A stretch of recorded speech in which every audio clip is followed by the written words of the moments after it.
Hello friends, welcome to information for visually impaired YouTube channel. हमारे इस YouTube channel पर आप सभी को मिलते हैं फुल्ली एक्सेसिबल टॉक बैक के साथ टेक्नोलॉजी, जॉब अलर्ट से संबंधित नई अपडेट्स। इन नई अपडेट्स को पाने के लिए चैनल को कीजिए सब्सक्राइब और पास में बने बेल आइकन को प्रेस करके कीजिए ऑल पे सेट, ताकि आपको मिल सके हमारी वीडियो की सबसे पहले अपडेट। तो continue watching information for visually impaired YouTube channel. Hello friends, welcome to Information for Visually Impaired YouTube channel. Today I am discussing on the vacancy for SIDBI Bank. First we will look at some important dates for the examination. So the opening of online registration gateway and payment of fees is on March 4, 2022. The closing of online registration gateway and payment of fees is on March 24, 2022. The cutoff date for determining eligibility criteria with regard to age is again on March 4, 2022. And then again, the cutoff date for determining eligibility criteria with regard to educational qualification is on March 24, 2022. Then we have a very important date here, that is the date of online examination, which will be held on April 16, 2022. And at last, we have the tentative schedule of interview, which will be held in May 2022. There is no specific date given for the interview as of now. Now we'll talk about the details of number of vacancies and reservations for the post of Assistant Manager Grade A for the general stream. So there are a total number of 100 vacancies, out of which some are also reserved for the PWD candidates. So the number of seats for the HI candidate is 1. For OC candidate, there is 1 seat. For VI candidate, there are 2 seats. And at last, for MD/ID candidate, there is 1 seat. Now we'll come to the relaxation in upper age limit that would be available to the PWD candidates belonging to various categories. So the PWD candidate belonging to the unreserved and EWS category will have a relaxation of 10 years. PWD candidates belonging to the OBC category will have a relaxation of 13 years. And at last, PWD category candidates belonging to SC and ST categories will have a relaxation of 15 years. Now we will talk about the essential educational qualifications which is required to apply for the post of Assistant Manager. So the candidate should have bachelor's degree in law or bachelor's degree in engineering, preferably civil or electrical or mechanical, or master's degree in any discipline, preferably from commerce, economics, or management subject from an institute or university recognized by the University Grant Commission, that is the UGC, or the central government, or CA/CS/CWA/CFA, or PhD from institutions recognized by the Government of India or the UGC. The candidate must have scored minimum 60% or first class, or 55% or second class in case the candidate belongs to the SC or the ST category, in aggregate in any of the above indicated qualifications. Now we will talk about the guidelines for persons with disabilities using a scribe. So the visually impaired candidates and candidates whose writing speed is adversely affected permanently for any reason can use their own scribe at their cost during the online examination, subject to limits as in below. So in all cases where a scribe is used, the following rules will apply. Number A, the candidate will have to arrange his or her own scribe at his or her own cost. Number B, the scribe arranged by the candidate should not be a candidate for the same examination. If violation of the above is detected at any stage of the process, candidature of both the candidate and the scribe will be cancelled. Candidates eligible for and who wish to use the service of a scribe in the examination should invariably carefully indicate the same in the online application form. Any subsequent request will not be entertained. Rule number C.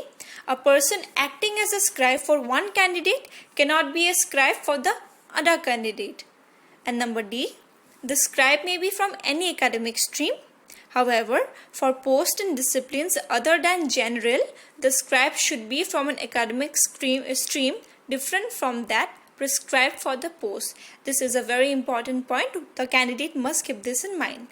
Number E, both the candidate as well as scribe will have to give a suitable undertaking confirming that the scribe fulfills all the stipulated eligibility criteria for a scribe mentioned above. Further, in case it later transpires that he or she did not fulfill any laid down eligibility criteria or suppressed materials facts, the candidature of the applicant will stand cancelled, irrespective of the result of the online examination and the interview or final result.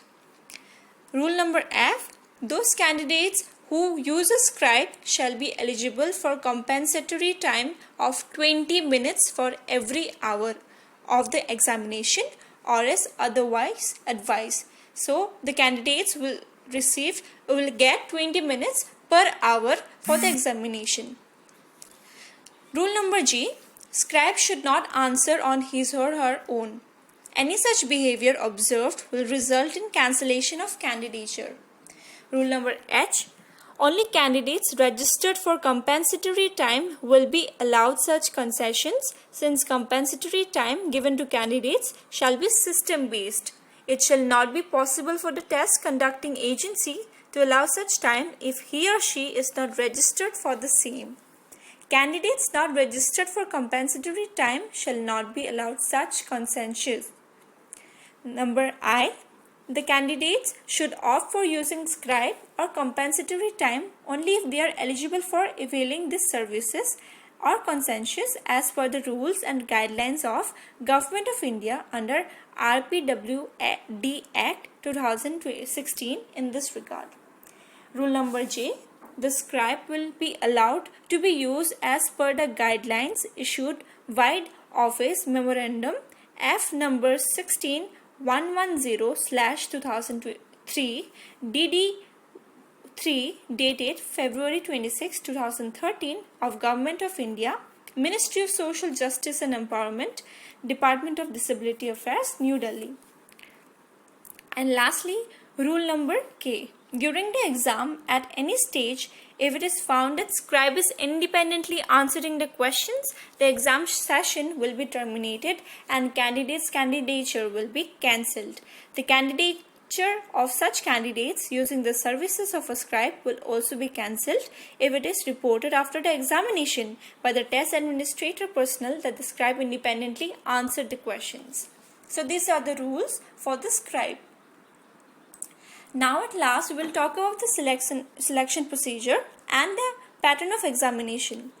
So the selection process for the post would be by way of an online examination comprising of objective test as well as descriptive test followed by personal interview.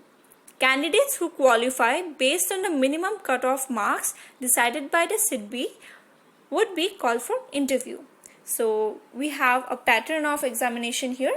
So the objective test is divided into four subtests.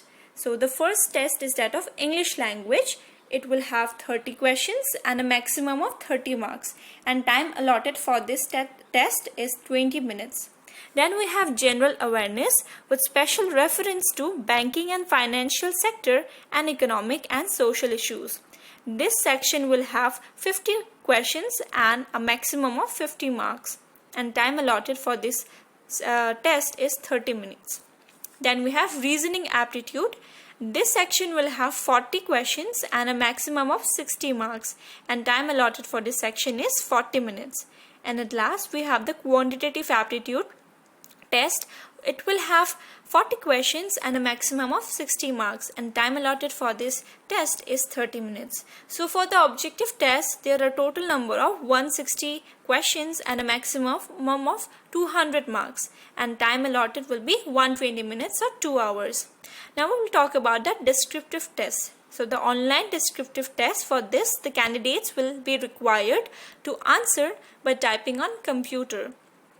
So the test will comprise of 2 essays on financial, banking, economic and social issues in India, which will be of 20 marks each, and 1 business letter writing that will be of 10 marks. And therefore it will have 3 questions and there will be maximum of 50 marks, and time allotted for this test will be 60 minutes. So this was the rule of the examination. Thank you.